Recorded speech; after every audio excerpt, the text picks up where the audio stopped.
सहज शंख मुद्रा। ही मुद्रा आपल्याला दोन्ही हातांनी करायची असते। दोन्ही हाताची तळवे एकमेकांना जोडून घ्या, बोटं एकमेकांमध्ये गुंफायचे आहेत अशा पद्धतीने, आणि हे अंगठे दोन्ही एकमेकांना समांतर ठेवायचे।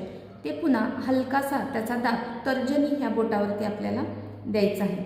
अशा पद्धतीने केली जाते त्या मुद्रेला सहज शंख मुद्रा असं म्हटलं जातं।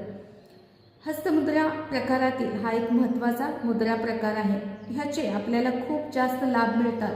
ह्यातील सर्वात महत्त्वाचा पहिला लाभ आहे की प्रजनन संस्थेशी काही विकार असतील तर ते बरे व्हायला मदत होते।